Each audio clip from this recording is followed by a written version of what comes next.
ये पुस्तक 2-4 दिन पहले आदरणीय चंद्र प्रकाश मेघवाल साहब ने हमें दी और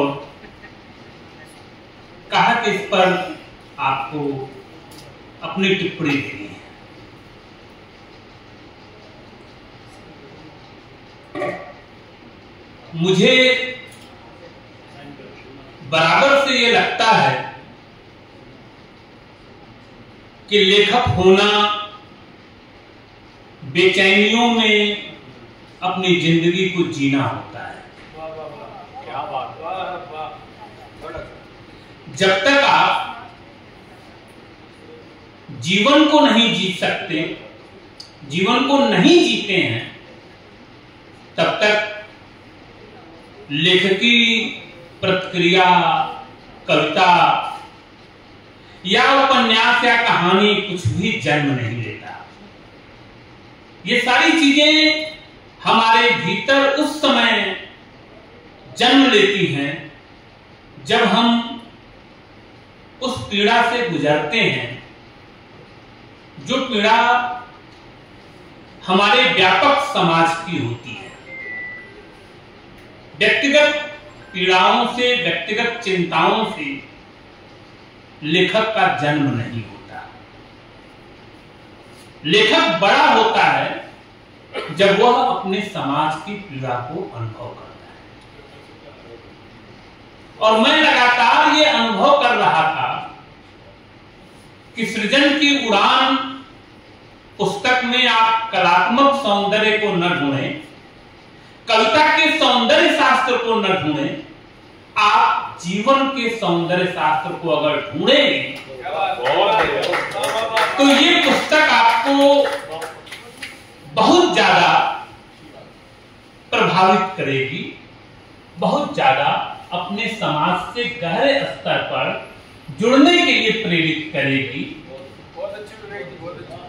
ये किताब उन लोगों के लिए विशेष मायने रखती है जो भारत की प्रोग्रेसिव राइटिंग को, प्रगतिशील आंदोलन को और उस पूरी चेतना को, उस लेखकी संदर्भ को देख रहे थे जहां हमारे गांव की पगडंडियों की धूल की सुगंध को चंदन की तरह महसूस किया जा रहा था। उस सुगंध को, उस ग्रामीण समाज को, गांव के जीवन को सृजन की उड़ान में महसूस किया जा सकता है। और एक तर्क चेतना, एक सीधे सीधे अपनी बात को कहे जाने की तड़प, बेचैनी चंद्र प्रकाश जी में है। यह किताब पूरी तरह से सामाजिक क्रांति को रखने के साथ साथ राजनीतिक चेतना को भी रखती है। किताब के अंतिम पन्ने पर महाप्राण निराला के ऊपर कविता है और थोड़ा पन्ना पलटते हैं पीछे की ओर से तो महात्मा गांधी पे कविता मिलती है। थोड़ा और पन्ना पलटते हैं तो बाबा साहब अंबेडकर पर एक बड़ी कविता मिलती है। ये सारी बातें संकेत करती हैं कि लेखक क्या कुछ कहना चाहता है, समाज को कैसे दिशा देना चाहता है और किस तरह से सामाजिक परिवर्तन को रेखांकित कर रहा होता है कि जब उनको व्याख्याता के रूप में